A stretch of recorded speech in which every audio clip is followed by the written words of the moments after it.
ఇప్పుడంటే మీరు బీఆర్ఎస్‌లో ఉన్నారు. బీఆర్ఎస్ కండువా వేసుకున్నారు. అవును సార్. అంటే రాజకీయాలు రావాలి అనుకున్నప్పుడు మీరు అప్పట్లో కాంగ్రెస్ పార్టీలో కదా ఉన్నారు. అవును సార్. యూత్ కాంగ్రెస్ ప్రెసిడెంట్‌గా కూడా చేశారు మీరు నల్గొండ నియోజకవర్గానికి. అవును. కాంగ్రెస్ పార్టీలోకి ఎందుకెళ్లారు అప్పుడు?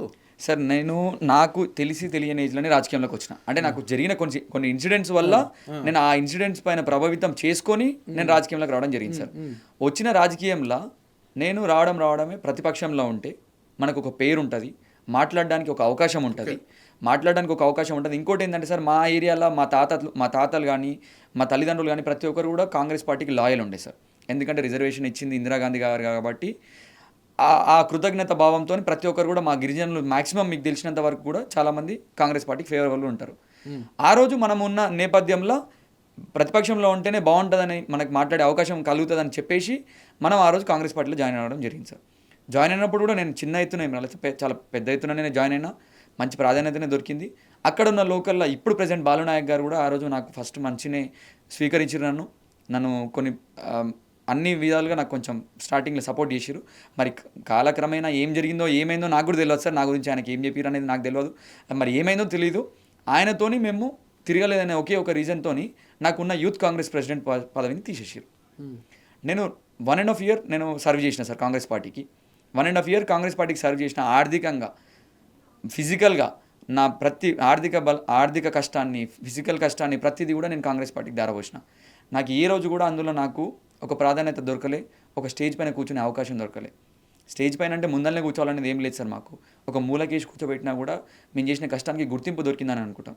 లేదు 10 మందిలో పేరు పెట్టి పిలిచినా కూడా ఒక పెద్ద లీడరు మాకు అది చాలా సంతోషం అని ఫీల్ అవుతాం మేము. కానీ ఆ గుర్తింపు కూడా దొరకకుండా పోయింది. అది దొరకకుండా పోగా ఉన్న పదవిని కూడా తీసేసారు సార్. తీసేసిన దాంట్లో మా మండలం లీడర్ల హస్తం కూడా చాలా ఉంది అందులో. ఆ జరిగిన నష్టాన్ని నేను తట్టుకోలేకపోయినా, ఆ చిన్న ఏజ్లోనే జరిగింది కదా సార్ నాకు ఆ నష్టం. నేను ఆ ఏజ్లో చిన్న ఏజ్లో జరిగిన నష్టాన్ని తట్టుకోలేకపోయి బీఆర్ఎస్ పార్టీలోకి జాయిన్ అవ్వడం జరిగింది సార్. అంటే ఎలక్షన్స్‌లో దాదాపు 20-25 లక్షల వరకు ఖర్చు కూడా చేశావు నువ్వు. అసలు కాంగ్రెస్ పార్టీ అభ్యర్థి విజయం కోసం, అంటే నాకు విజయం కోసము అని అంటారు. అవును సార్. నేను ఇంత ముందుకు కాంగ్రెస్ పార్టీలో ఉన్నప్పుడు ఆయన విజయం కోసం నేను సపరేట్గా ఖర్చు పెట్టింది ఏం లేదు. నేను నా అంతటా నేను పార్టీలో జాయిన్ కావడం కోసం, ఆయన సొంత ఖర్చుల కోసం కూడా నేను చాలా డబ్బులు ఇవ్వడం జరిగింది. బాలునాయక్ గారి సొంత ఖర్చుల కోసం కూడా నేను చాలా డబ్బులు ఇవ్వడం జరిగింది. ఆయన పర్సనల్ ఖర్చులకు కూడా నేను డబ్బులు ఇవ్వడం జరిగింది సార్. ఓకే.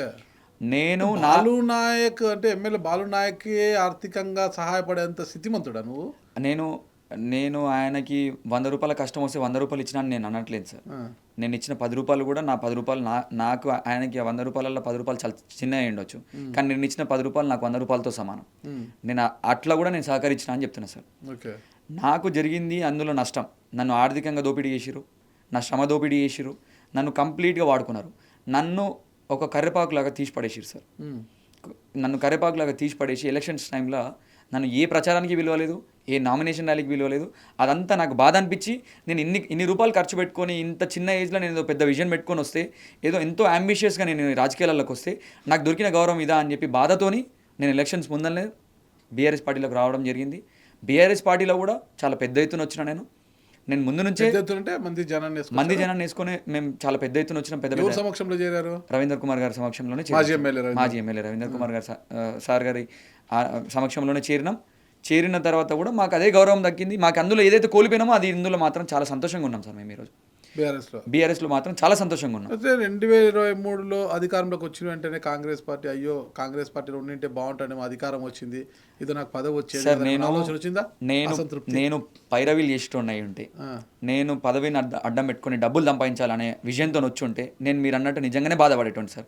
కాంగ్రెస్ పార్టీ అధికారంలోకి వచ్చింది కదా, అయ్యో ఉంటే బాగుండే, ఇన్ని రోజులు ఏదో పైసలు ఖర్చు పెట్టుకున్నాం కదా, ఇప్పుడైనా సంపాదించుకున్నాం అనే బాధలో ఉండే.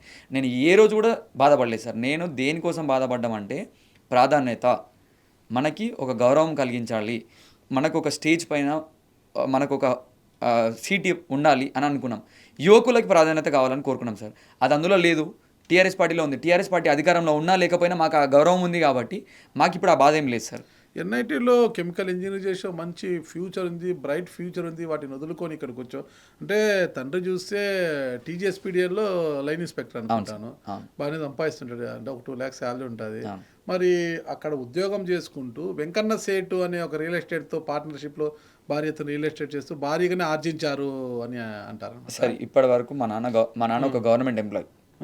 రియల్ ఎస్టేట్స్ అనేది మీరు ఎవరు చెప్పినారో అంత తెలియదు నాకు, కానీ రియల్ ఎస్టేట్స్ అనేది అంత భారీ ఎత్తున పెద్ద ఎత్తున ఏం లేదు సార్.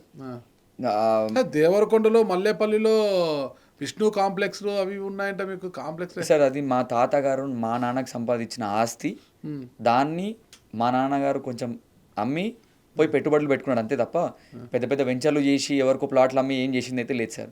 మా అమ్మ పేరు పైన ఉంటాయని, మా మదర్ గారు కూడా కొంచెం యాక్టివ్గా ఉంటారు కాబట్టి వాళ్ళు పెట్టుబడులు పెట్టుకొని చేసుకున్నారు సార్ అంతే. సరే, మీ తాతగారు మీ నాన్నగారికి ఇచ్చిన ఆస్తిని మీ నాన్నగారు డెవలప్ చేసుకున్నారు, దాన్ని రెట్టింపు చేసుకున్నారు, సంతోషమే. ఓకేనా, ఆ తండ్రి కూడా చాలా హ్యాపీ అవుతాడు.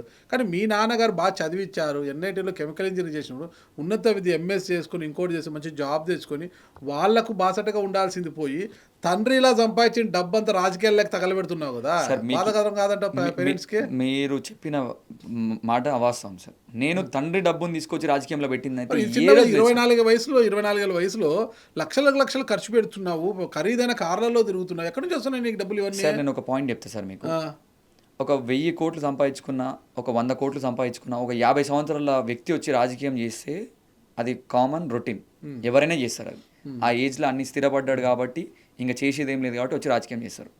కానీ ఒక 24 ఏళ్ళ కుర్రోడు, మీరు అంటున్నారు కదా సార్ ఈ విలాసవంతమైన కార్లు బంగ్లాలు ఇవేం లేవు సార్ నాకు. నేను నెలకి సాధారణమైన వ్యక్తి సంపాదించే అంతే సంపాదిస్తాను సార్. నాకు ఒక హోటల్ ఉంది, నాకు సొంతంగా నేను రియల్ ఎస్టేట్ చేసుకుంటున్నా, నాకు సొంతంగా నేను కొన్ని కన్స్ట్రక్షన్ ప్రాపర్టీస్లలో ఇన్వెస్ట్మెంట్లు పెట్టుకున్నా, నాకు అక్కడి నుంచి వచ్చే డబ్బుతోనే నేను రాజకీయం చేస్తున్నా సార్. ఆ డబ్బు ఎక్కడి నుంచి వచ్చింది మీకు? నేను పెట్టుబడులు పెట్టుకోవడానికి మా తాతగారు ఆస్తులు ఉండే సార్, కొన్ని వచ్చిన రూపాయి తీసుకొని మళ్ళీ బిజినెస్లో పెట్టిన దానిపైన వచ్చే లాభంతో రాజకీయం చేస్తున్నాను నేను అంతే. అదే చేస్తున్నా తప్ప నేను తండ్రి దగ్గర పోయి నాకు ఇంత కావాలని నేను ఏ రోజు అడగలేదు. నేను సంపాదించిన ప్రతి ₹1,00,000 అయినా సార్, నాకు నెలకు వచ్చే ₹1,00,000 కూడా 90,000 రూపాయలు కూడా ప్రతిదీ జనాల మధ్యనే ఖర్చు పెడతా. నాకు అవి కూడబెట్టుకొని ఆస్తులు కొనాలి, కార్లు కొనాలా, బంగ్లాలు కొనాలి అనేది లేదు సార్ నాకు. నేను ఆ విషయంతో రాలేదు. సంపాదించిన ప్రతి లక్షకి ప్రతి నెల ప్రతి లక్షకి కూడా 90,000 రూపాయలు నేను జనాల మధ్యలో ఖర్చు పెట్టడానికి సంతోషపడతాను. ఇంకో 10,000 రూపాయలు నా పర్సనల్ ఖర్చులకు ఉంచుకుంటా సార్. అంతే తప్పించి నేనేం కూడబెట్టింది లేదు, నేనేం ఆస్తులు కొన్నది లేదు. నేను ఇప్పటి వరకు కూడా ఎక్కడ కూడా నేను నా లైఫ్ని రిస్క్ చేసి రాజకీయం చేస్తున్నా సార్ అంతే. ఇప్పటి వరకు కూడా నేను ఏదో స్థిరాస్తులు ఉన్నాయి, అవి ఉన్నాయి, ఇవి ఉన్నాయి అనే ధైర్యం కూడా లేదు సార్ నాకు వెనకాలంగా.